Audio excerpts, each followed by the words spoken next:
Boa noite a todos, os presentes aqui na paróquia e os que estão em casa nos acompanhando por nosso canal do YouTube. Hoje mais uma noite especial, onde estamos recebendo aqui o professor Braga para compartilhar com a gente um pouco de todo o seu conhecimento sobre um tema tão instigante da campanha da fraternidade, que é Fraternidade e Educação. Agradeço a todos vocês que estão aqui nessa noite, ao professor Braga, que saiu de seus afazeres para nos atender, e espero que tenhamos uma noite bastante proveitosa. Quero chamar agora o Padre Manuel para algumas palavras. Boa noite a você que nos acompanha por nosso canal no YouTube. Boa noite aos que estão aqui presentes. Mais uma atividade promovida por nossa Pastoral Fé e Política. É uma atividade muito importante que já há alguns anos a Pastoral realiza, esse momento de reflexão sobre a campanha da fraternidade. De pronto, quero agradecer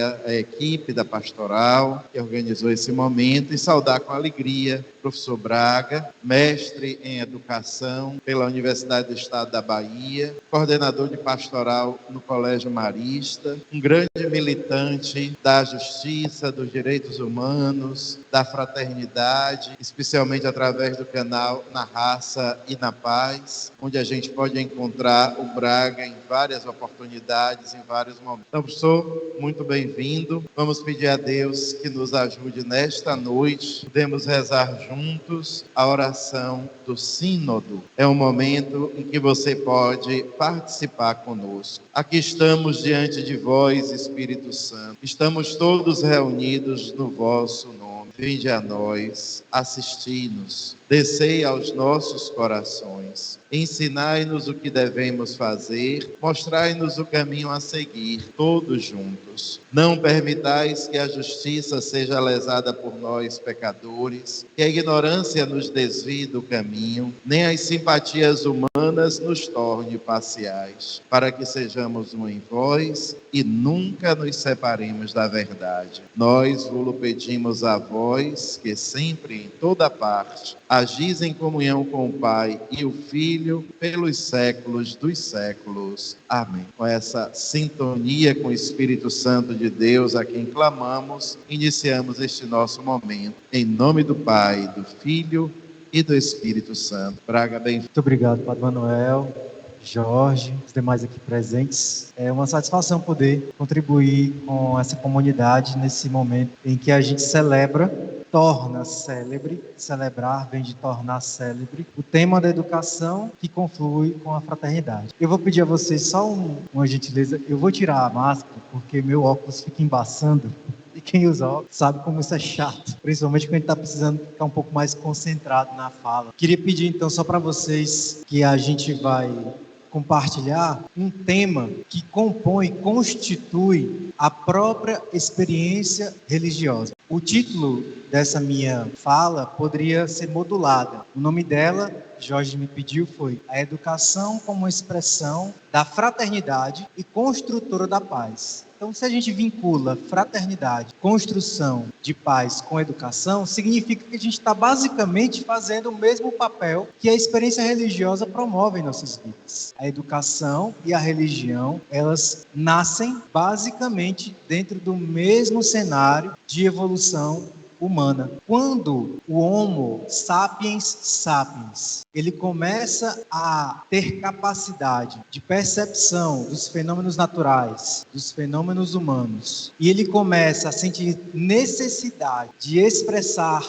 algo da sua compreensão, ele lança mão de uma linguagem que a gente chama de linguagem simbólica. A linguagem simbólica é a base da experiência religiosa. Vejam, nós estamos aqui na igreja e todo o templo ele é recheado de símbolos. Os símbolos, as imagens, a cruz, a pia batismal, o púlpito, o cartaz da campanha da fraternidade, todos esses são símbolos que querem, de uma forma humana, falar para além do que as palavras conseguem significar. Então, nesse momento em que o ser humano, ele estabelece ou ele cria, vejam bem o que eu vou falar agora, a religião como uma tecnologia civilizatória. Neste exato momento, ele também vincula a experiência religiosa a um processo de educação.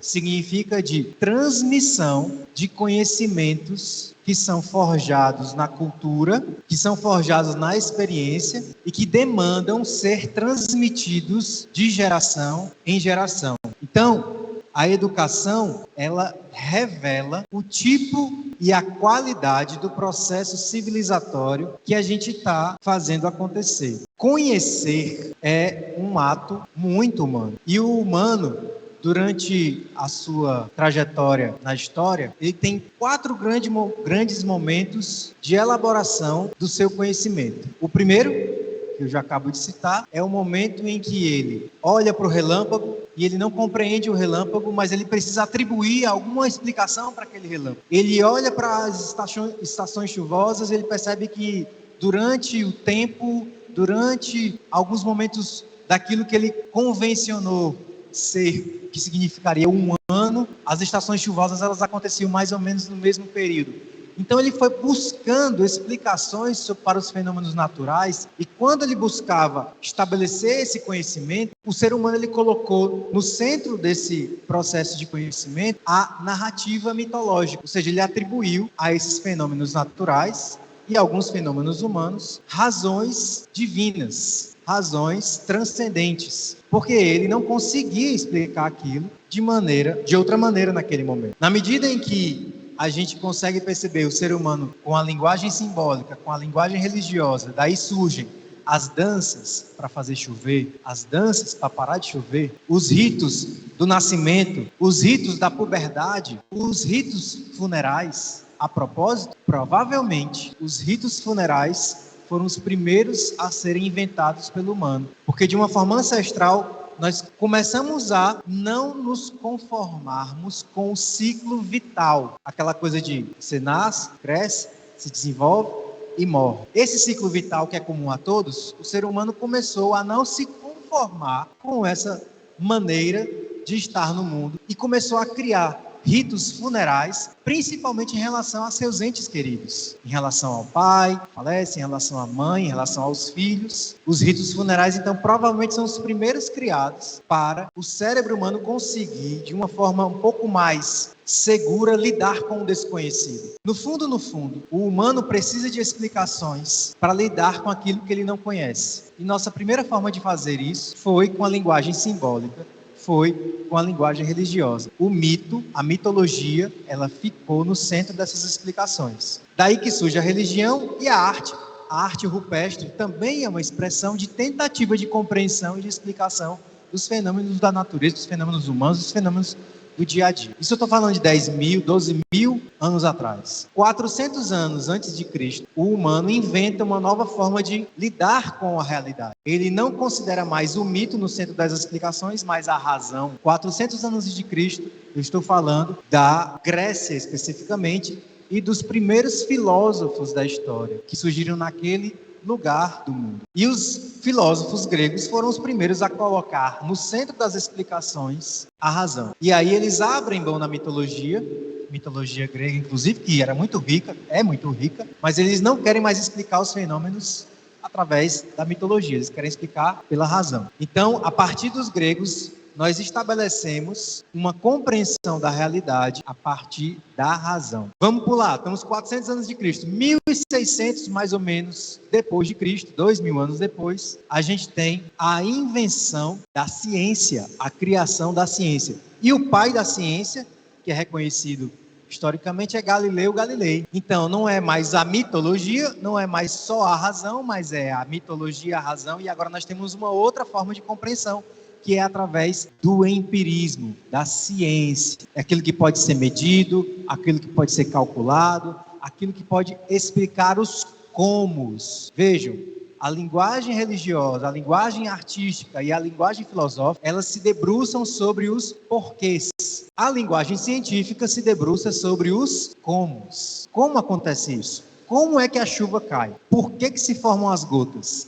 A ciência começa a se debruçar sobre os comos. E nesse momento contemporâneo, a gente começa a lidar com o que parece ser uma nova forma de apreensão da realidade, que é a era da virtualidade, a era digital. Parece que nós estamos estabelecendo com a realidade uma relação de conhecimento digitalizado. Ainda é cedo para a gente cravar que essa vai ser a marca da nossa era, mas é possível já dizer que há sinais de que daqui a 100, 200 anos, alguém vai estar falando da evolução do processo de conhecimento e de educação do humano, também falando no nosso momento com o surgimento da revolução digital. Muito bem, a educação, assim como a religião, e como disse, elas surgem basicamente no mesmo bojo, no mesmo caldeirão. A educação é uma tecnologia civilizatória que nasce de forma indistinta com a religião. Indistinta com a religião.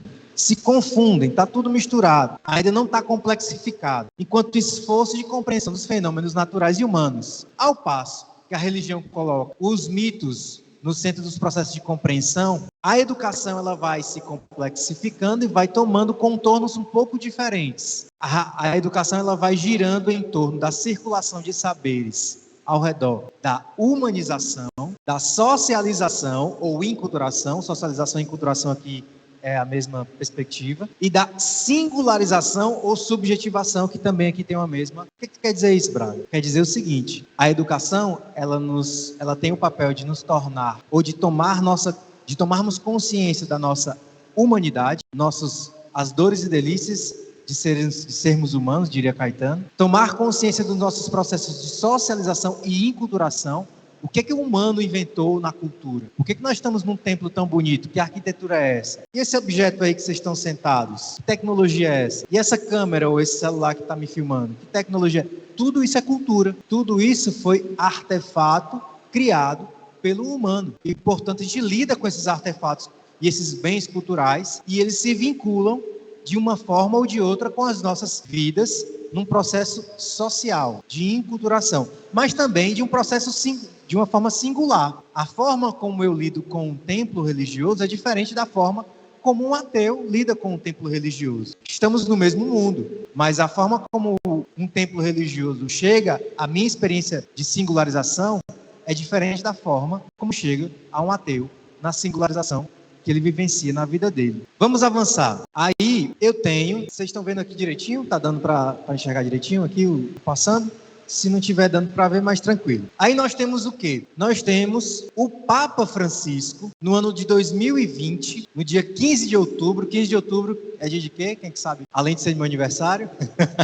Santa Teresa d'Ávila, dia do professor. 15 de outubro, Papa Francisco lança o Pacto Educativo Global. 15 de outubro. Por que o Papa Francisco ele lança o Pacto Educativo Global? Basicamente, o Papa reconhece que a humanidade chegou a um ponto de inflexão em que nós estamos nos relacionando entre nós mesmos e com o planeta de uma forma destrutiva. Eu agora estou sem máscara, mas eu já vou ter que colocar máscara. Quem está aqui na minha frente está de máscara. A gente está de máscara porque, em algum momento, o ser humano, numa relação desequilibrada com as florestas do sul da Ásia, interferiram num bioma dos morcegos do sul da Ásia, e de uma forma que nós desconhecemos, um vírus que só habitava os morcegos do sul da Ásia, das florestas do sul da Ásia, de uma forma ou de outra, passou para o humano de uma forma completamente mortífera. A Covid-19, ela é resultado de uma relação desequilibrada do humano com o planeta. E o planeta, gente, é um organismo. Como nós somos um organismo, o planeta também é um organismo. E quando algo estranho entra no nosso organismo, o que é que acontece com o nosso corpo? O sistema de defesa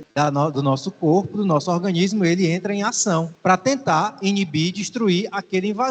O que é que aconteceu ou como se explica a pandemia de Covid-19? Se explica pelo fato de que a nossa relação com o planeta se tornou de tal forma desequilibrada, nós agredimos o planeta de tal forma que o planeta, de uma forma ou de outra, reage com o seu sistema imunológico. E aí o vírus se espalha entre nós humanos. Nós temos uma pandemia inédita na história, que certamente é a que alcançou mais lugares no planeta, mais pessoas matou na história do planeta. E a gente está obrigado hoje ainda a usar máscara em muitos espaços de convivência. Por quê? Por causa da nossa relação desequilibrada com o planeta. O Papa Francisco escreveu isso nos seus documentos, nas suas encíclicas. Nós temos a Laudato Si, que fala muito sobre isso, sobre nossa relação com a casa comum. Esse é um conceito que a gente tem enquanto católico falar muitas vezes a casa comum, a casa comum. Não é à toa que ele fala, ele usa essa expressão, o planeta é a nossa única casa e é a casa comum. Todos têm que poder viver nesta casa. Não é algo que é relativo apenas a um grupo privilegiado, é para todo mundo. Então, a casa comum, que o Papa Francisco denomina, ela está correndo perigo por nossa própria responsabilidade. E aí, para a gente mudar essa relação que a gente tem com o planeta, isso só pode acontecer se a gente mudar a forma como as novas gerações se relacionam com o planeta. Com todo respeito a nós, as nossas gerações, mas nós não damos mais conta de mudar essa realidade. Mas os nossos filhos, os nossos netos, os bisnetos, eles sim dão conta. Graças a Deus há sinais positivos. Eu não sei na casa de vocês, mas na minha casa, a questão da reciclagem do lixo já é algo incorporado. Não por mim, por eles. Algumas relações, algumas demandas em relação ao uso do meu carro.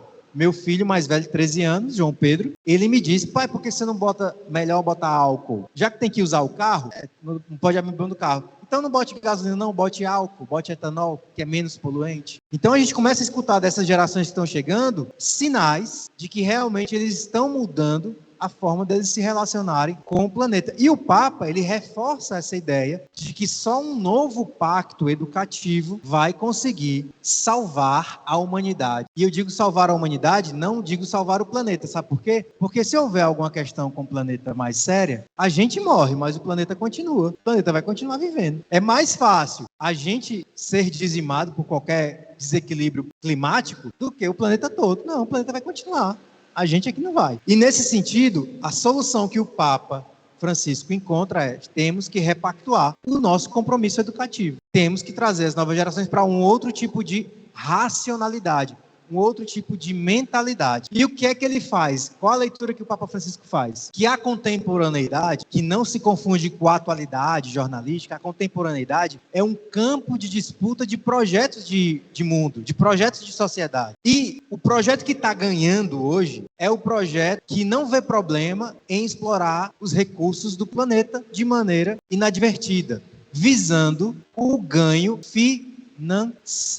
A nossa relação com o planeta, o sistema ou o projeto de mundo, projeto de convivência que nós estamos ainda experienciando nesse momento da história, é um projeto que explora o planeta, os seus recursos naturais, sem tomar cuidado com a sustentabilidade e, portanto, colocando em risco a nossa vida. O que o Papa Francisco faz é reconhecer esse problema estrutural que se impõe em nosso momento. Nesse cenário, a educação ela cumpre um papel muito importante. É a educação familiar? É a educação familiar. Mas eu não venho falar aqui como pai. Eu venho falar aqui como professor, eu venho falar como educador, como quem trabalha numa escola. Então, eu vou sublinhar aqui aspectos relativos à escola. E aqui eu faço uma importante diferença. Enquanto a família, ela educa a criança para que ela seja iniciada nas tradições privadas de sua família, de seus avós, de seus pais, de seus primos, de seus tios, a escola, ela cumpre o papel de iniciar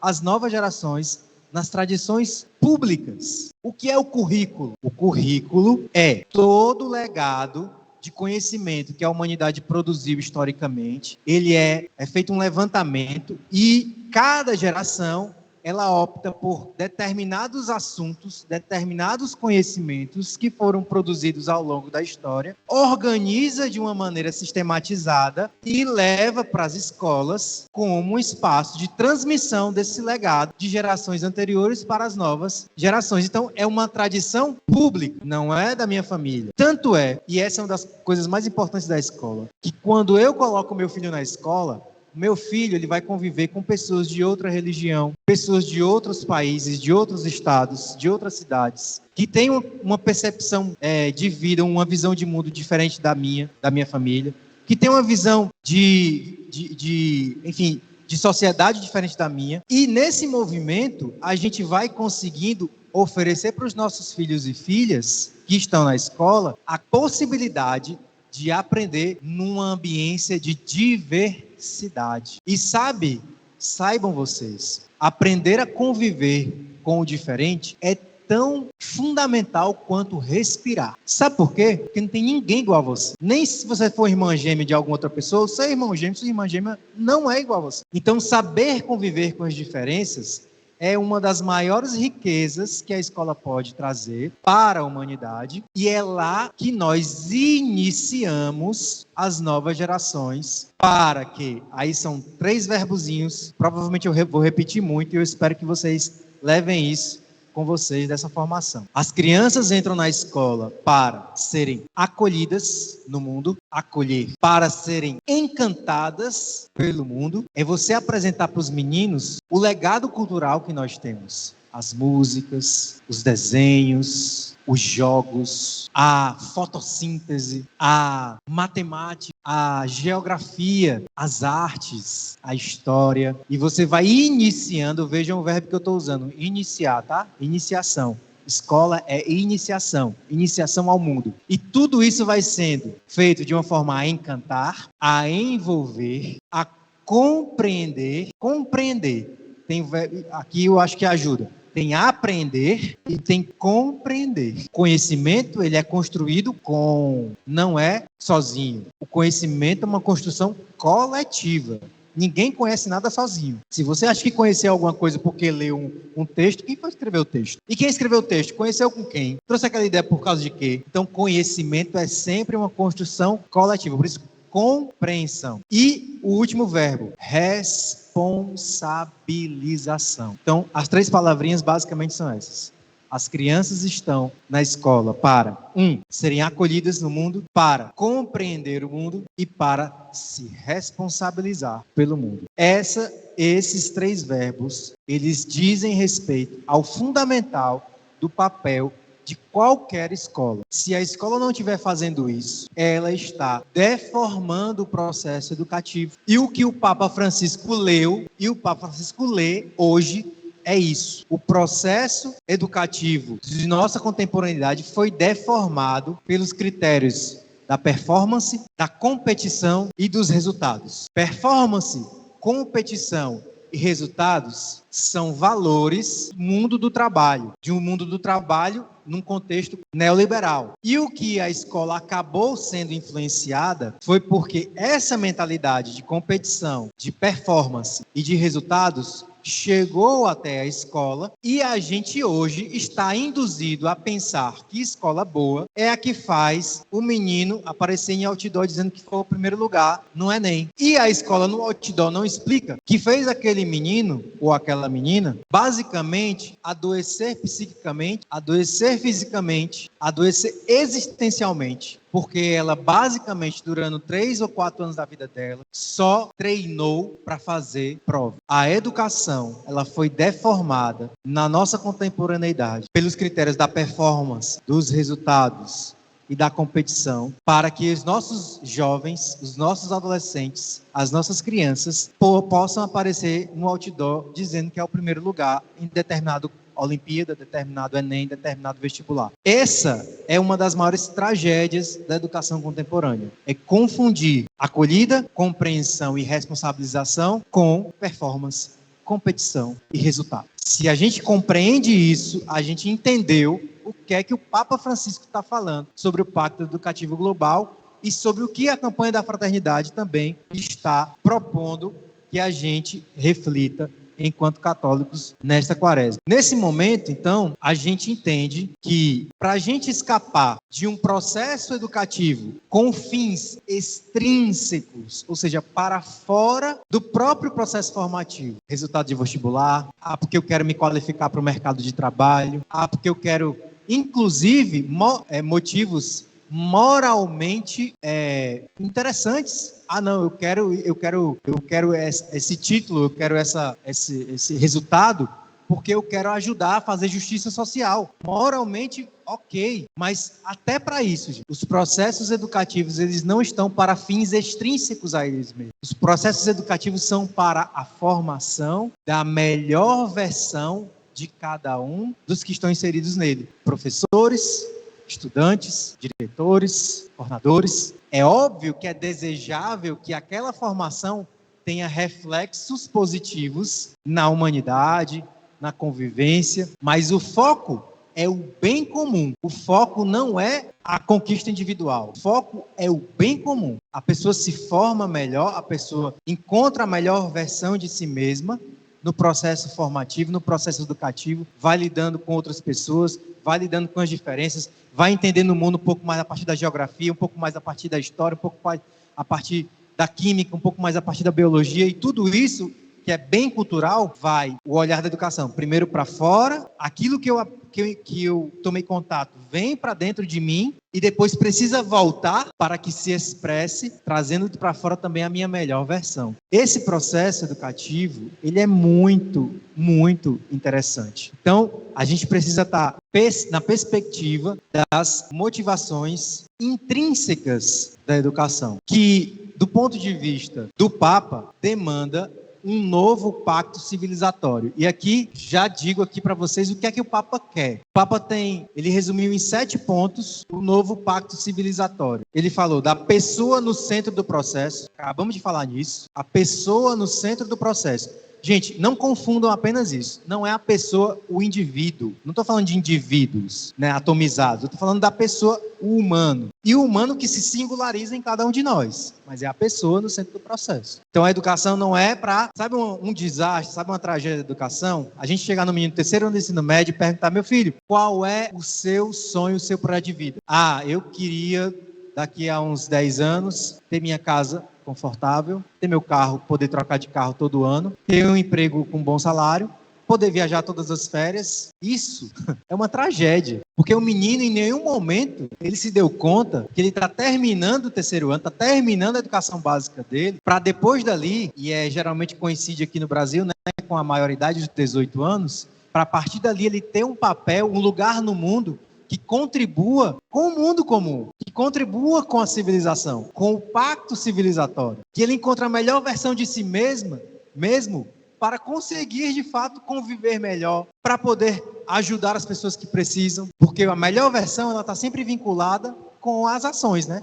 Não é só o que está na minha cabeça que é a minha melhor versão. A minha melhor versão é aquilo que eu consigo fazer, está vinculado à ação. Então é a pessoa no centro do processo, promover a mulher. Eu rezo, Padre Manuel, que todos os dias eu rezo isso, que as mulheres assumam os lugares, os postos de liderança mundial. Se o presidente da Rússia fosse uma mulher, eu duvido que está tendo guerra agora. Mas eu duvido. A gente precisa que as mulheres ocupem os espaços de liderança, de tomada de decisão, muito mais do que tem hoje. Mas muito mais. Porque a mulher ela enxerga o mundo, enxerga a vida de uma forma diferente. É óbvio. Elas têm uma capacidade de compreensão e de visão que nós...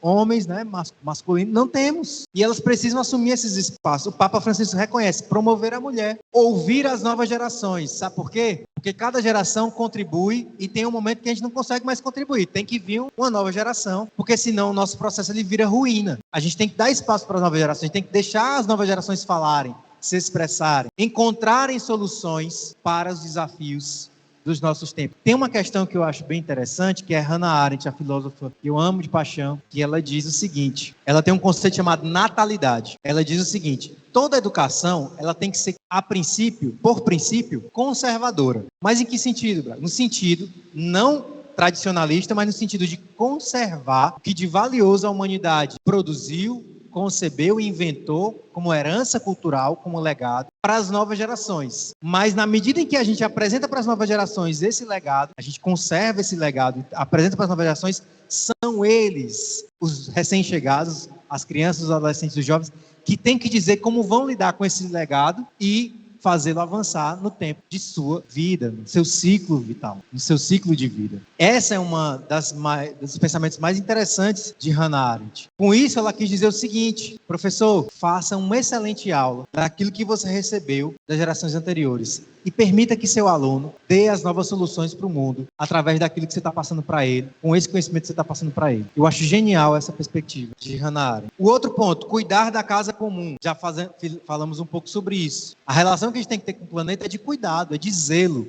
Em espanhol, a palavra é interessante. Às vezes a gente faz a comparação das línguas, né? Ciúmes, em espanhol, é celos. Celo, com C, né? E é muito interessante que para a língua espanhola, ciúme é zelo. Se a gente pudesse fazer o que em português zelo é com Z, em espanhol é com C, pra gente zelo é cuidado. Pra eles é um cuidado tão cuidadoso que é ciúme. A gente devia se relacionar com o planeta de uma forma praticamente ciumenta. É isso que eu tô querendo dizer. Com tanto cuidado que eu tô praticamente manifestando aqui ciúme do planeta. É essa relação que o Papa Francisco chama, e ele é argentino, né? Então a língua já traz esse constitutivo. O Papa fala em renovar política e economia, nesta ordem, porque o Papa faz uma leitura de que hoje a economia que está ditando os rumos da política. E eu estou aqui no grupo de fé e política, e vocês sabem mais do que eu, que a política é o cuidado com a polis, é o cuidado com a cidade. Na medida em que, e eu acho que vocês sabem disso porque alguns anos atrás Dom Murilo explicou isso, eu assisti em casa, vocês já estavam avançados no tempo, já conseguiam transmitir suas palestras, e Dom Murilo veio na UXAL, mas promovido pela Pastoral da Fé e Política, e eu nunca esqueci essa explicação dele, obrigado a vocês até hoje, porque nunca mais esqueci e vou aqui retomar. Dom Murilo explicou que a política nasce como? Ela nasce na Grécia, da forma como nós a conhecemos hoje, claro, né? Ela nasce na Grécia. A sociedade grega já era mais avançada e os gregos foram entendendo. Bom, quem entende de engenharia?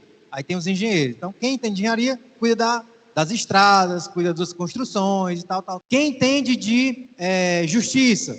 Então, quem entende de justiça? Os juízes, os advogados vão cuidar da justiça. Quem entende de transporte? Vai cuidar do transporte. Quem entende de educação física, vai cuidar da questão do corpo, não sei o que e tal.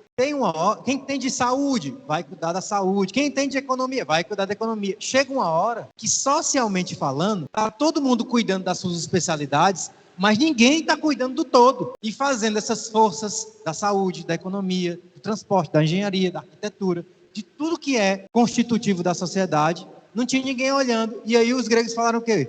Não, alguém tem que olhar para o todo, para poder fazer confluir essas forças em favor de quê? Do bem comum. Olha aí. Então, o político é aquele sujeito, ou são aqueles sujeitos que trabalham para confluir as forças sociais em prol do bem comum. Isso vocês já sabiam que Dom Murilo ensinou para vocês há uns anos atrás, e eu, graças a Deus, assisti, que vocês transmitiram. Quando a gente então fala de política, a política ela está nesse patamar. Não é à toa que o Papa Francisco, não ele, todos os papas já falaram isso, que a política, depois do sacerdócio, é a forma mais plena de exercício da caridade, porque é justamente o foco dela, o bem comum.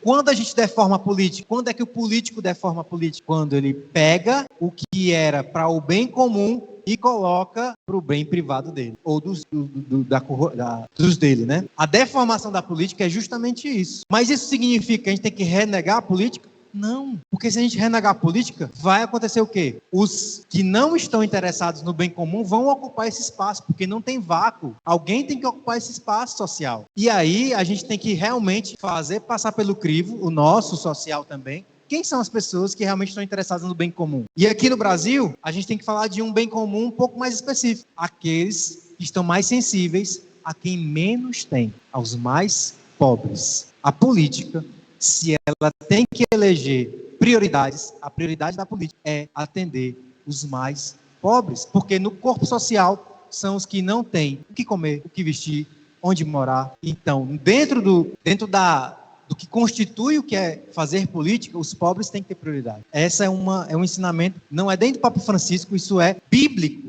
Os pobres são uma categoria teológica. Na época de Jesus não existia sociologia, não existiam os conceitos sociológicos. O nome pobre é uma categoria teológica, está lá na Bíblia. Bem-aventurados os pobres. É assim que Jesus estabelece os seus critérios de caminhar, de quem quer caminhar com ele.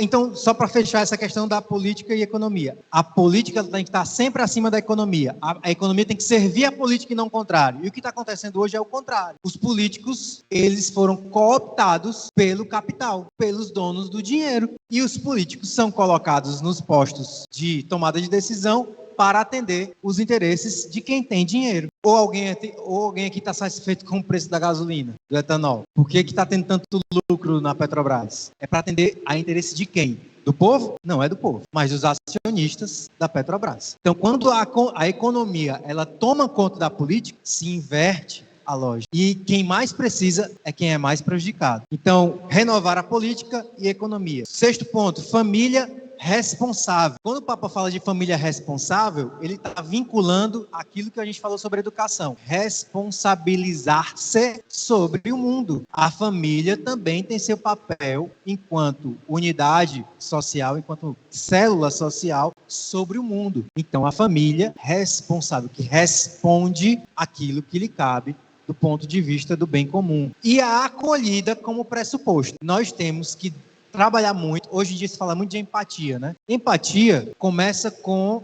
Empatia faz parte do microcosmos da acolhida. Você só é acolhedor se você antes é empático. Se você tem capacidade de se colocar na paixão, ou seja, no compadecimento, na dor e na alegria do outro. E a acolhida começa, sabe, com que gesto? O gesto da escuta. Uma escuta atenta, uma escuta sensível. Não é aquela escuta protocolar. Tem gente que está dialogando, dá nem para chamar de diálogo, né?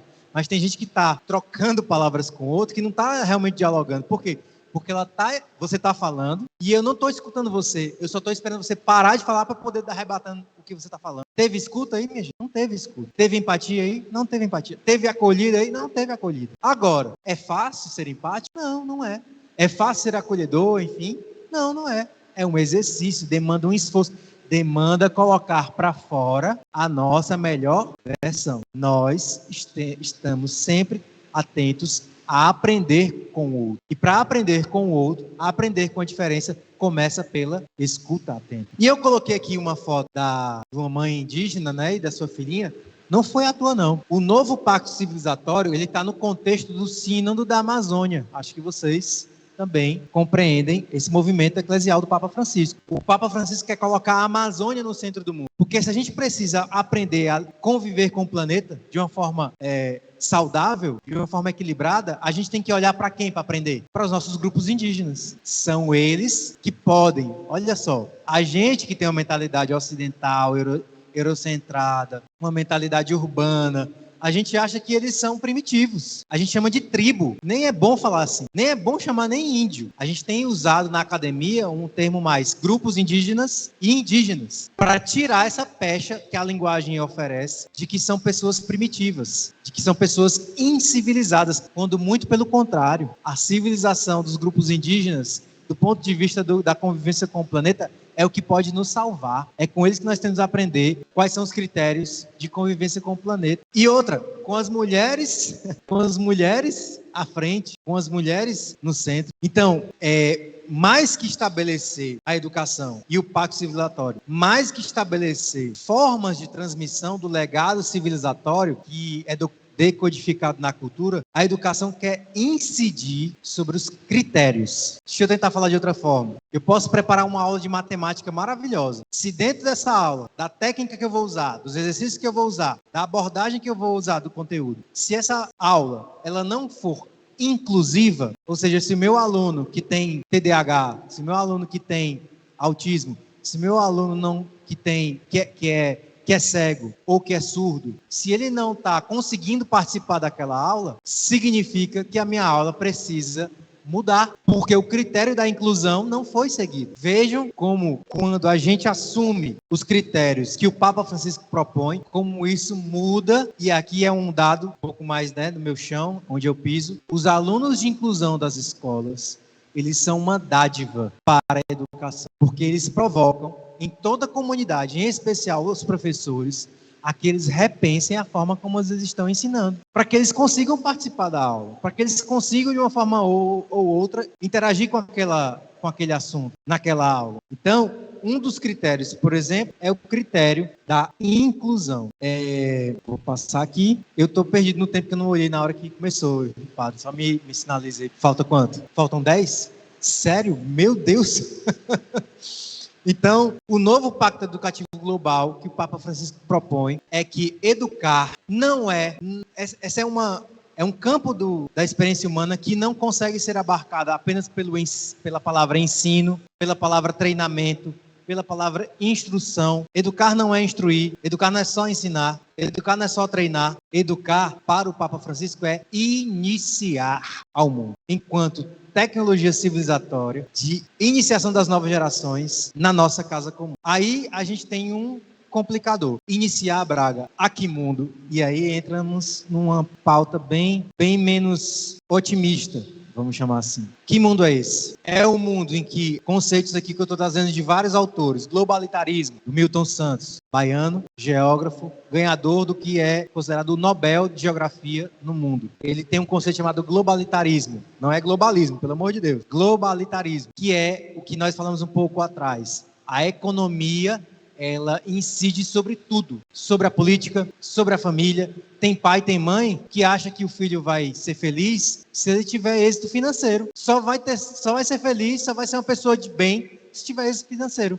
A família também foi deformada quando pensa assim. A escola é deformada quando pensa assim. A política é deformada quando pensa assim. O globalitarismo, portanto, de Milton Santos é isso. É quando a economia ou certa lógica economicista, ela toma conta de tudo e ela fragiliza tudo. Então, se a religião é um empecilho para a economia, para essa lógica economicista, a religião ela precisa se adaptar ou ela vai morrer. Por que vocês acham que tem tanta igreja com teologia da prosperidade? Foi uma adaptação da religião à lógica desse mercado, dessa economia economicista. E se você não tiver com o mesmo discurso na igreja, dessa lógica performática de prosperidade, você vai estar fadado a desaparecer. Cabe a quem definir quais são os critérios que nós vamos seguir? Cabe a nós. E graças a Deus a gente tem um líder, que é o Papa Francisco, que está atento a isso e nos alertando para esses perigos. Liquidez e desenraizamento é justamente o que faz o globalitarismo. Ele mexe no chão e relativiza tudo.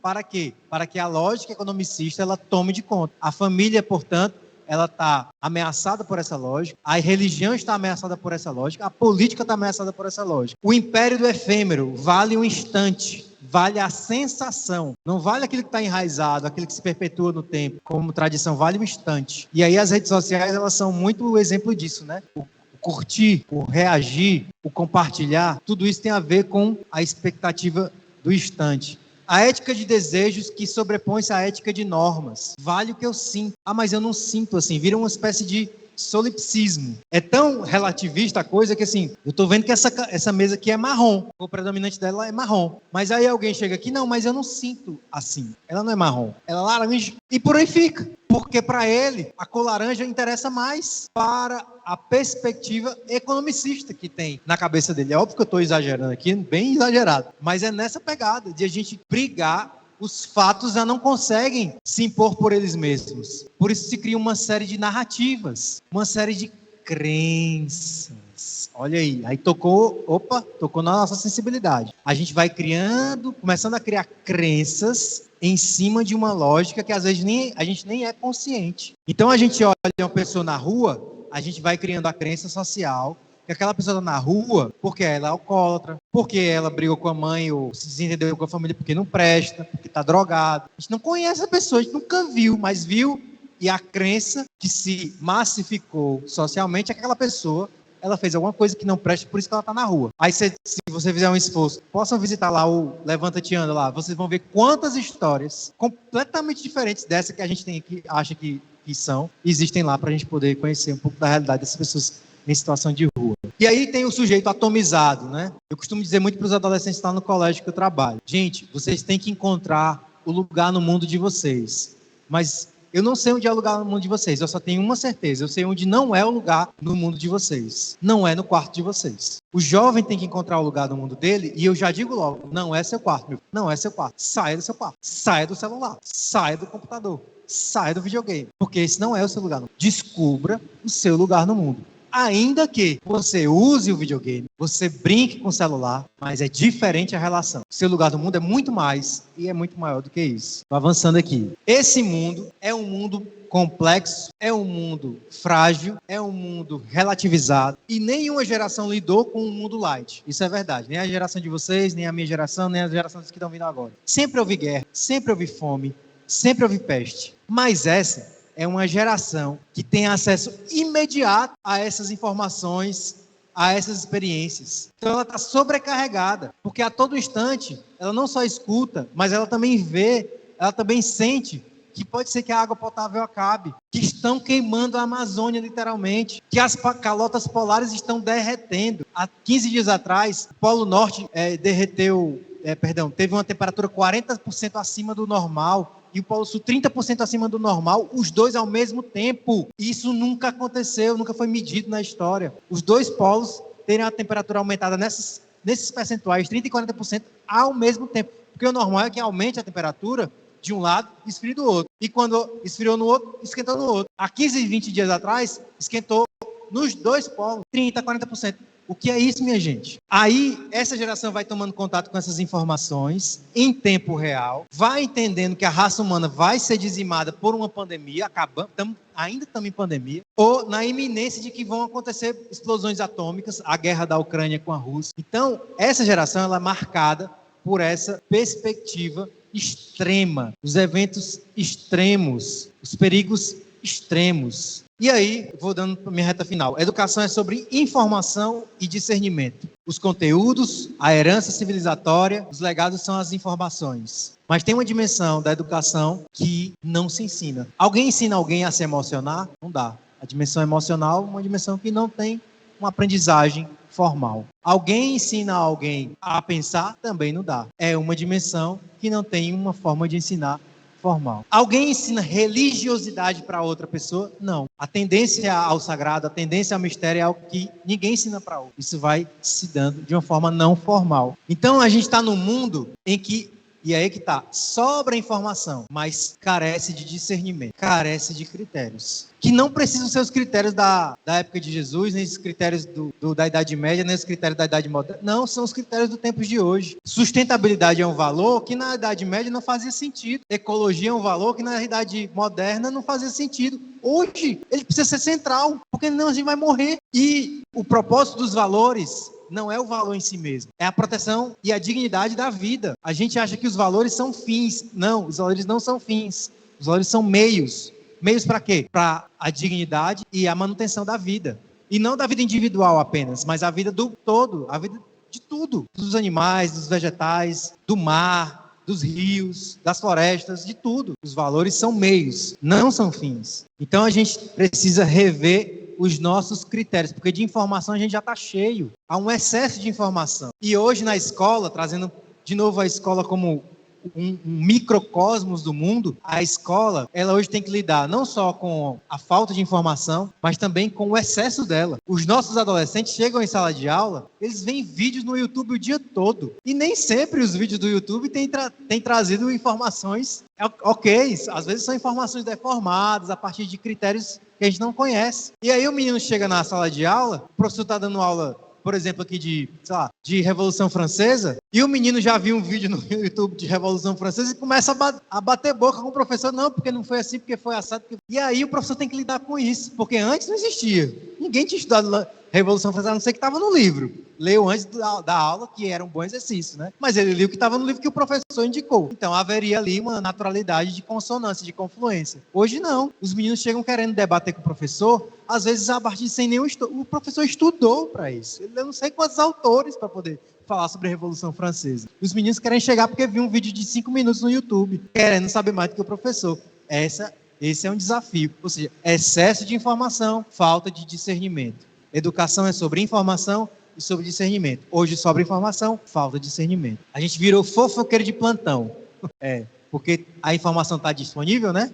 Aí a gente dá conta de querer falar sobre tudo, opinar sobre tudo, vem aí a cultura do cancelamento, né? Porque, enfim, se eu posso falar sobre tudo, se está à minha disposição para eu dar publicamente a minha opinião, eu falo. E aí, nesse cenário ou de falta de informação ou de excesso de informação, surge um sentimento, a angústia. O que é a angústia? A angústia é a falta de resposta, é o não saber lidar. A angústia é um sentimento, é um afeto muito mobilizador do ser humano. E que pode, como tudo do humano, ser bem ou mal aproveitado, bem ou mal direcionado, bem ou mal canalizado. O bom é que a angústia, ela pode ser o sinal de alguma coisa sobre o qual vale a pena lançar o olhar. Se eu estou angustiado com alguma coisa que eu não sei direito o que é, eu realmente preciso parar para entender o que é. Às vezes é conversando com um amigo, às vezes é conversando com um padre, enfim, uma pessoa de confiança. Aí eu vou tomando consciência de o que é que eu estou angustiado. Quando você vai lançar o olhar sobre essa angústia, você qualifica a sua existência, porque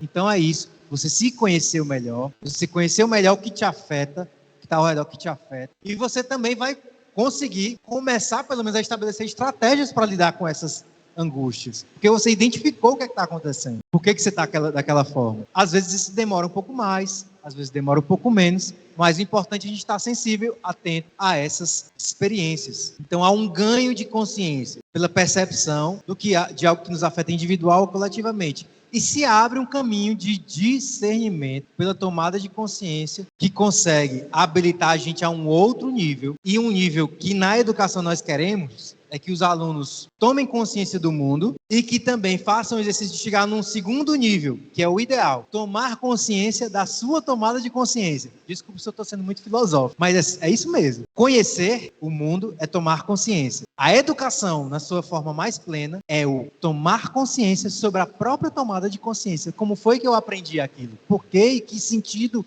eu conferi aquela aprendizagem? A confluência de sentidos e significados em relação aos conteúdos que eu aprendo. Estou terminando, viu, padre? Então, a matéria-prima da educação é a cultura. E a cultura se compõe da circulação de informações, conhecimentos e o nível que o Papa Francisco quer chegar, o nível da sabedoria. A informação é o dado da realidade, é a unidade básica de acesso da nossa consciência ao mundo, é a informação. O conhecimento, vamos tentar dar um exemplo. Roma é a capital da Itália, essa é uma informação, esse é um dado da realidade. Vamos para o conhecimento. O conhecimento é um produto do ato de compreensão do mundo por meio da razão ou da experiência. Ok, vamos para o exemplo. Roma é a capital da Itália. Conhecimento. Na Itália, houve historicamente um grande império chamado o Império Romano, que falava latim. E latim é a base das línguas latinas, obviamente, entre as quais está a língua portuguesa. Por que nós aqui na América falamos português? Porque nós fomos influenciados há 2.000 anos atrás por um grande império que ocupou praticamente toda a Europa e que ensejou na Península Ibérica uma língua que se derivou na língua portuguesa e que séculos depois, esses que falavam a língua portuguesa vieram até a América e implementaram aqui nessas terras a sua língua. Então, quando você tem a informação, Roma é a capital da Itália, e você já começa a fazer essas conexões, você já tem aí um nível de conhecimento. E aí tem o nível da sabedoria. Um saber culminante. Sabedoria o que é? Um saber culminante que diz respeito ao todo da vida, o qual só se torna inteligível a partir do fim último, organizando processos fecundos de produção de sentidos e de modos de ser. Pois bem, tem uma palavrinha na língua portuguesa que só existe na língua portuguesa, e acho que vocês já sabem qual é. Saudade. Saudade é uma palavra que organiza os afetos e as compreensões dos falantes de língua portuguesa, e que nós entendemos a riqueza dessa palavra quando nós falamos saudade. Isso tem a ver com um fim último, isso tem a ver com experiência de afeto, isso tem a ver com experiência de distanciamento, enfim, com vários sentidos e significados que são expressos nessa palavra, saudade. A gente está num outro nível, portanto, quando a gente está falando dessa forma, a gente está no nível de sabedoria. É informação, Roma é a capital da Itália, é conhecimento, nós falamos língua portuguesa por causa dos romanos, e tem uma palavrinha que derivou na nossa língua que não derivou em outra, saudade, mas que diz respeito a uma experiência que é humana, não é só dos falantes de língua portuguesa, que é humano, que quando o italiano tem que falar alguma coisa que diga saudade, ele não pode falar em italiano porque não existe essa palavra. Ele tem que falar a língua portuguesa. Portanto, saudade é uma das citações, uma palavra citada em muitas outras línguas. Por quê? Porque não existe correspondente nessas outras línguas, só existe em português. Assim como favela também, só existe em português. Então, essa construção, ela tem a ver com o nível de saber que relativa aos fins últimos, que dizem respeito ao todo da vida. Vou já finalizando. O Papa convida, então, a uma nova racionalidade, que deixa o técnico, o utilitarismo em segundo plano. Não estou dizendo que não serve. O ensino técnico, o ensino utilitário, ele tem seu... Né? A gente tem um carpinteiro aprende a fazer uma mesa, porque a mesa serve para a gente, o uso dela é importante, facilita a vida. Mas é um ensino técnico, para a utilidade de uma mesa. O que a gente está dizendo não é deixar de lado o ensino técnico, é que o que o mundo de hoje requer é uma educação experiencial, sapiencial. Porque o ensino técnico, ou a racionalidade técnico-utilitarista, é a que responde à lógica economicista. Tudo tem a ver com lucro, tudo tem a ver com comercial, tudo tem a ver com o bem material. Enquanto a experiência sapiencial não tem essa lógica. Aí eu botei duas fotos. de jovens. Jovens que atendem a um simbolismo da racionalidade técnico-utilitarista, são jovens que estão vestidos como executivos e estão como se estivessem numa largada, né, numa corrida. Estão prontos para escutar o tiro de largada e correr. Quem chegar primeiro, ganha. Essa é a lógica. Chegar primeiro, ganhar. Essa é a lógica técnico-utilitarista. Ao passo que os outros jovens que estão na outra foto, primeiro que eles estão numa perspectiva circular. Segundo que eles estão bem mais à vontade, mas estão usando seus adereços simbólicos também. E provavelmente, não dá para afirmar, mas eles estão dançando. Eles estão desfrutando a vida. Estão ritualizando alguma conquista. Ou alguma tristeza. Mas estão tornando aquilo mais significante. Então, essa é a racionalidade do fala com sabedoria, ensina com amor. É essa a racionalidade convidada pelo Papa Francisco, que a gente coloca em primeiro plano. Tarefas para uma educação como expressão de fraternidade e construtor da paz. No horizonte do humanismo solidário, que é uma categoria também desse documento do Papa Francisco, humanismo solidário. Colocar a pessoa no centro, abrir mão do utilitarismo, abrir mão da performance, abrir mão da competição, do resultadismo e cultivar a experiência. A tomada de consciência sobre a tomada de consciência. No horizonte da cultura do encontro e do diálogo. Outro rumo, só com uma educação integral, ou seja, não é aquela que treina aluno para fazer prova do Enem, é aquela que olha o aluno como um todo, inclusive sob sua dimensão de espiritualidade, ou seja, de conexão com o todo, e a cultura do encontro e cultura do diálogo. Ou seja, as opções metodológicas que os professores, que os educadores fazem, elas precisam revelar esses princípios de diálogo. Eu tenho que ter escuta para ter diálogo. Eu tenho que entender sensivelmente o que o meu aluno está demandando. Para que isso aconteça, aí a gente tem o horizonte da cultura do diálogo. No horizonte do cuidado com a casa comum, as singularidades só se constituem no chão da comunidade. Gente, a gente só se conhece na convivência com os outros. Ninguém se conhece trancado no quarto, só pensando em si, só dentro da sua cabeça girando, circulando dentro de si mesmo. A gente só se conhece na comunidade, na sociedade. É aí que a gente se conhece. É aí que a gente sabe como é que a gente reage a determinadas pressões. É aí que a gente sabe como é que a gente se relaciona com quem a gente não gosta muito, ou com quem a gente gosta muito. É aí que a gente se conhece. A gente se conhece através das relações e da responsabilidade ali assumida. Então, eu cumpro o meu papel como professor, o meu papel como engenheiro, o meu papel como padre, o meu papel como administrador, o meu papel como mãe, o meu papel como pai. Eu cumpro o meu papel, eu assumo o meu papel responsavelmente. Se eu tenho um filho, eu sou pai, eu tenho que assumir responsavelmente essa vida que eu coloquei no mundo. Então, no horizonte do cuidado com a casa comum, fazer as singularidades se revelarem no chão da comunidade. Então, educar tem a ver menos com consecução de boas notas ou ranqueamento no Enem, e mais com critérios sobre os quais os processos de formação e ensino-aprendizagem devem se adaptar. Educar tem mais a ver com isso do que com nota, com performance. A aprendizagem requer experiência, não performance. A propósito, experiência não é o que acontece, mas o que nos acontece. Em espanhol, no es lo que pasa, es lo que me pasa. Então, quando um professor está em sala e ele consegue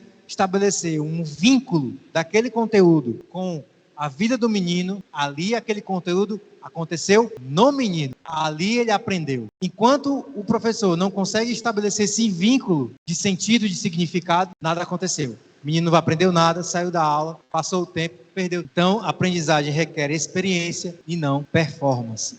Fala com sabedoria, ensina com amor. Ânimo, afeto e sensibilidade se trabalham através de histórias. Aqui já é um apoio meu para professor, para você, como dicas para professor, né? Ânimo, afeto e sensibilidade se trabalham com histórias. Histórias revelam experiências. E experiências são aquilo que ativa a aprendizagem. Por que todo mundo, acho que vocês também, todo mundo gosta quando o professor começa a falar da vida dele? Porque ele começa a contar a história. E aí, no medida que o professor vai falando história, você vai começando a se identificar com algumas partes da história e aquilo vai fazendo sentido para você. Ou não, mas pelo menos você está entendendo de onde vem aquele homem, de onde vem aquela mulher. Isso é importante para a convivência. Os sentidos da vida revelados na leitura de mundo são importantes, mas a forma como nós somos envolvidos nessa leitura é decisiva para avançar no caminho da vida. Uma coisa é você ler uma história para uma criança. Outra coisa é você envolver a criança na história. Catequese, padre. Catequese narrativa. É uma técnica que a gente está usando lá na nossa escola. Nossa técnica é contar as histórias da Bíblia, mas fazer com que as crianças se vejam na cena, da história. Contem ou recontem a história, às vezes de forma individual, às vezes de forma coletiva. Na medida que as crianças conhecem as histórias da Bíblia, elas conseguem recontar, elas conseguem se ver na cena, elas conseguem ver uma variação da história. Ah, porque, meu filho, vamos falar de Zaqueu aqui, só rapidamente, a história de Zaqueu. Meu filho, se você estivesse na cena, onde é que você acha que estava? Eu acho que eu tinha subido na árvore com o Zaqueu, porque eu também sou baixinho. Aí você já provocou um vínculo dele com o Zaqueu, ó. Jesus está passando, ele subiu na árvore porque ele se acha baixinho. E aí já tem um outro conteúdo. Olha, ele está dizendo que ele se acha baixinho. E às vezes ele nem é, mas ele se acha. E já revelou para o catequista aí uma dimensão da vida, da autopercepção dele, que é importante para o catequista saber lidar. Como é que eu vou lidar com isso? Porque esse pode ser algo... É uma informação importante para o processo formativo. E aí você coloca o menino na cena e ele fala de Zaqueu, aí ele disse, não, eu desci junto com o Zaqueu, fiquei do lado dele, e Jesus falou com o Zaqueu e eu, enfim, aí já canta a música, já vincula a música com aquela cena, e aí você vai criando sentidos e significados para a criança que está na catequese. E ela volta para casa e conta a história para a família, conta para a mãe, conta para o pai, e aquilo ali adquire um enraizamento na vida da criança que ela nunca mais vai esquecer, ou pelo menos o mais essencial ela não vai esquecer. Isso é uma demanda. Finalmente, o papel da escola é ajudar as crianças a romperem com os fundamentalismos e com os processos de alienação. E isso tudo sempre muito a partir da escuta. Quem não escuta, geralmente cai na cilada do fundamentalismo. Se aferra às suas próprias crenças, não está disposto a ouvir o outro, e por isso se aferra às suas próprias crenças e vira um fundamentalista. E o outro lado, o outro extremo, quem não escuta o outro está alienado do processo da vida, do processo da família, do processo do mundo, sabe? Acha que a guerra na Ucrânia não tem nada a ver com a gente, que não está afetando a gente, está completamente alienado. Por que também? Porque não escuta. Então a escuta é o primeiro passo para uma racionalidade sapiencial e experiencial. E obrigado. Muito bem, Braga. Temos algumas colocações que a gente quer partilhar aqui contigo. Se você puder ficar aqui do meu lado um pouquinho, eu vou agradecer. Primeiro falar da Lucidalva Assis, que nos disse: maravilhoso conceito de política. Se na realidade fosse assim, seríamos felizes. Mas depois a Faraildes gostou tanto que disse: seria ótimo se tivesse gravado esse momento. E aí, lembrando mais uma vez, já respondi no chat, fica gravado no canal, então a qualquer momento, inclusive, você pode partilhar essa palestra com seus amigos, com colegas de trabalho, com educadores, pessoas que militam na educação. Essa é a visão da Igreja, do Papa Francisco, que é a campanha da fraternidade que quer potencializar. A Carla Terezinha, agradecendo então por ficar gravado. Obrigado a você, Carla, por estar conosco nessa noite. O Alberto Brandão, que também é membro da nossa Pastoral Fé e Política, muito bom. A Carmen Lúcia Bastos da França, aplausos, orações, excelente. O Padre Bento André Viana, excelente exposição. Merece aprofundamento, parabéns, professor Braga. Aproveita essa fala do Padre Bento para dizer que quinta-feira, às 9h da manhã, no canal da Universidade Católica, o professor Braga, mais Dom Marco Eugênio e professora Maria Goretti, vice-reitora da universidade, estarão em uma mesa redonda promovida pela pastoral na universidade, levando adiante, ampliando, repetindo, refletindo esse nosso momento. Muito bom, diz a Carla Terezinha. Excelente palestra, Braga. Edith Maria Freire, e é a Edith que faz uma pergunta, Braga, que eu queria passar para você. É sempre bom a gente valorizar esses momentos. A Edith Maria Freire diz: Braga, como podemos, como educadores, transformar esse cenário, o cenário da escola mecanicista, da escola que não tem a pessoa no centro do processo, que ainda não alcançou esse pacto civilizatório, né? Então, o que podemos, como educadores, fazer para transformar esse cenário? As escolas continuam se prevalecendo nos rankings, continuarão assim, mesmo após vivermos uma pandemia? Obrigado a todos aí que o padre citou. Respondendo um pouquinho, Edith, eu tenho que recorrer a Paulo Freire, né? Tem confluência com o Papa Francisco. Paulo Freire, a frase dele célebre é essa: a educação não transforma o mundo, a educação transforma pessoas. Pessoas transformam o mundo. Percebem como é basicamente o que a gente tentou falar aqui de uma forma mais ampla? A educação não tem fins extrínsecos, ela tem fins intrínsecos. É a pessoa no centro, é a pessoa tomando contato com os bens culturais, com a herança cultural da própria humanidade, e que a partir dessa experiência, a partir dessas aprendizagens, ela vai, as novas gerações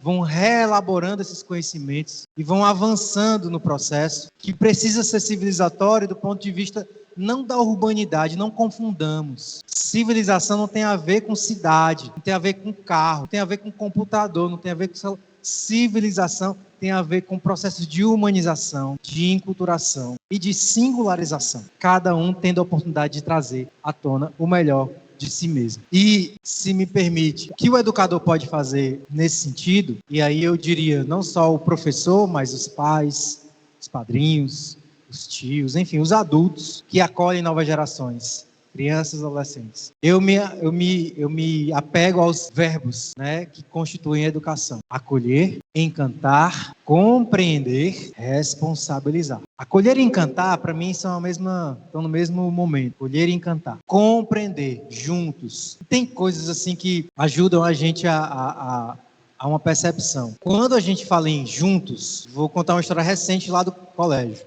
A gente está ensaiando a Paixão de Cristo, né, que vai ser daqui a pouco. E ontem teve um ensaio e a gente percebeu que o aluno nosso que está fazendo Jesus, ele é mais tímido, ele tem menos energia. E que Judas, ele está muito mais presente em cena, está muito mais com energia na cena. E se a gente assumisse o critério performático para a Paixão de Cristo, que vai ser ensinada na próxima semana, o que é que um professor de teatro, faria nesse momento? Judas, você vai ser Jesus, Jesus, você vai ser Judas. Só que o critério educativo não é a performance, lembram? O critério é formativo. O menino que está fazendo Jesus, ele está ensaiando desde fevereiro. O menino que está fazendo Judas tem 10 dias que entrou na companhia de teatro. O menino que está fazendo Jesus já decorou as falas todas. O menino que está fazendo Judas ainda está decorando. Então, a gente nesse momento faz uma opção formativa, educativa. Não é um instante, é o processo. É o que está se enraizando na formação daquele adolescente e que vai servir de critério da vida dele também. Então, o professor ou o educador que quer realmente fazer diferença e a gente consiga mudar essa realidade é aquele que não se atém aos critérios da performance, da competição ou do resultadismo, mas o que atende aos critérios formativos, de enraizamento, de encantamento e de responsabilização. Eu acho que é por aí que a gente vai conseguir, de fato, fazer alguma diferença. Alguém aqui que está conosco, o nosso coordenador da Pastoral e Política, ainda teria uma pergunta, não é, Jorge, para Braga? Em primeiro lugar, eu quero dizer que tinha que ser você hoje. Braga é meu professor e desde o começo eu disse que ele viesse aqui porque ele tem a expertise do assunto e de uma maneira muito clara e muito pertinente. Braga, eu quero trazer um pouco para o nosso país, para a nossa realidade, tudo isso que você falou. É mais do que sabido que a educação, ela melhora as condições de saúde do povo, ela melhora as condições de segurança, as condições de violência, as condições gerais da sociedade. A gente, desde a nova república, já teve presidentes mais de esquerda, de centro, de direita, e sempre os investimentos foram muito pequenos nessa educação. A gente vê que é tanto para o lado dos alunos, como para o lado dos professores. Pouco reconhecidos, equipamentos em escolas já degradados, sem investimento. O que a gente pode esperar desse ano eleitoral dos políticos? A gente tem duas vertentes, uma que nós já conhecemos, quer dizer, os dois nós já conhecemos, né? E sabemos que são completamente diferentes, mas até agora ambos não fizeram o que é necessário para a educação. O que a gente pode esperar?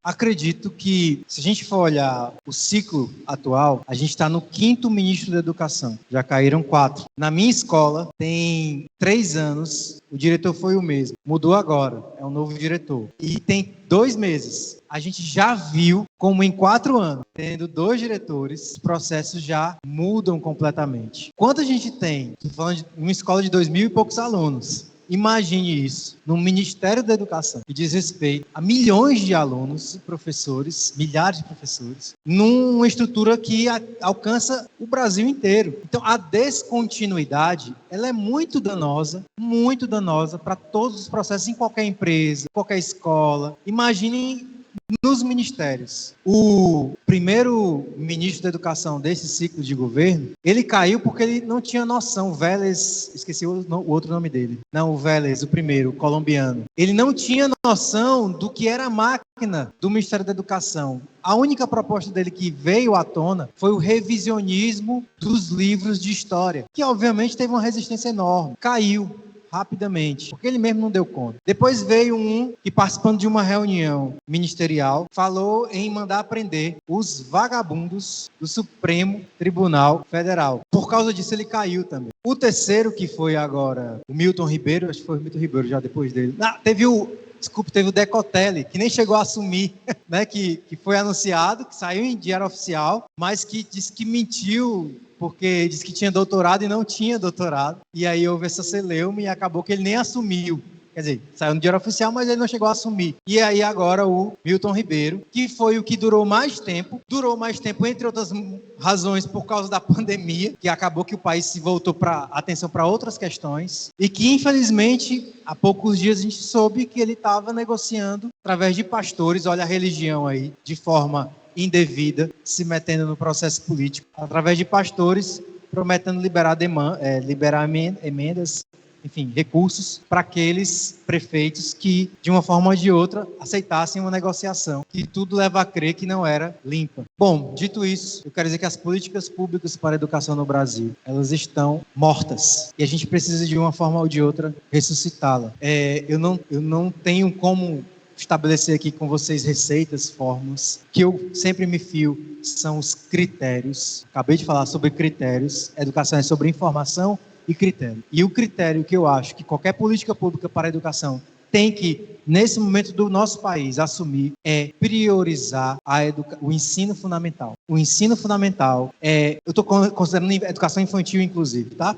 Educação infantil e ensino fundamental devem, de nossa parte, enquanto sociedade brasileira, receber a maior atenção possível nos próximos 20, 30 anos. Porque já está comprovado, na experiência de diversos países no mundo, que o investimento na base, naquela aprendizagem mais do letramento, da conta matemática, da relação com o mundo, é ali que se fundamenta tudo que se vai construindo depois, que de fato vai gerar algum tipo de melhoria social ao bem comum. Não só vai ajudar os meninos e meninas de forma singular, mas também a sociedade enquanto bem comum. Então, dito de uma forma muito simples e até simplista, eu diria que o ensino fundamental, a educação infantil e o ensino fundamental precisam de atenção. Dinheiro, qualificação de professor, melhora de estrutura, merenda escolar, transporte escolar. A propósito do transporte escolar também um outro escândalo recente, superfaturamento de transportes escolares, enfim. Mas é isso. Investimento em tudo, atenção à educação infantil e ensino fundamental. Então, Braga, mais uma vez, a nossa gratidão a você por essa presença nessa noite, a gratidão à equipe da Pastoral do Turismo, Pastoral Fé e Política, que está aqui conosco organizando esse momento, e a você que acompanhou a gente durante essa palestra, esse momento formativo tão importante, participando, acompanhando, interagindo. Nosso muitíssimo obrigado. Vamos agora entregar esse nosso momento, esse nosso sonho de educação, que com certeza tem muito a ver com o projeto de Jesus Cristo para a formação integral do ser humano. Vamos entregar a Maria, mãe e educadora. Ave Maria, cheia de graça, o Senhor é convosco. Bendita sois vós entre as mulheres, bendito o fruto do vosso ventre, Jesus. Santa Maria, Mãe de Deus, rogai por nós, pecadores, agora e na hora de nossa morte. Amém. O Senhor esteja convosco. Abençoe-vos o Deus Todo-Poderoso, Pai, Filho e Espírito Santo. Permaneçam em paz. Uma ótima noite.